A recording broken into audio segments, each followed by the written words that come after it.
Grace to you and peace. Welcome to the video series to accompany our 5-week Lenten study. In these videos, I will be introducing the visual art chosen to accompany the psalm for the week. I want to take a moment to explain what these videos are and what they are not. I don't intend, in these short clips, to fully exhaust the meaning or impact of each of the images or their relationship to the psalm. Rather, I hope to provide a starting point for further reflection or conversation. My hope is for what is shared in these videos to spark in your own heart and mind deeper reflection on the psalm and ultimately deeper reflection on the God whom we serve. Many of us don't spend a lot of time thinking about or talking about visual art in general, or visual art in particular.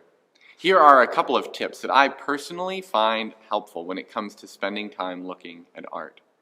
First, not everything that we experience when looking at visual art can be put into words. That doesn't mean we don't get it or don't understand.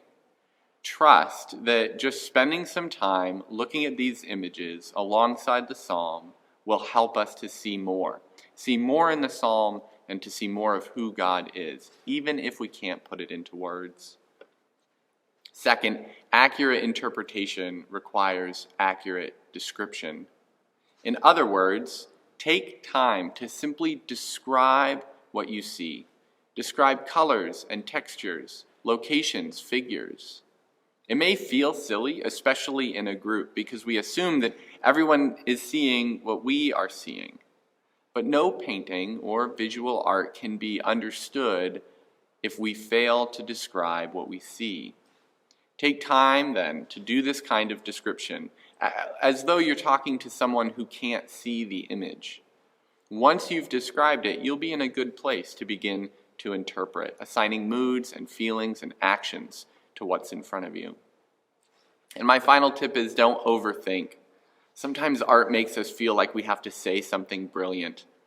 A good strategy is to try and let the psalm and the image interact and see what comes to mind. With the image fully visible to everyone in the group, have someone else read through the psalm and just take note what stands out to you, either in the psalm or in the image during that reading. As I mentioned, the goal is to interact more deeply with the psalm so as to come to know God more fully. If one image doesn't seem to be helping you do that, that's okay. There's always next week.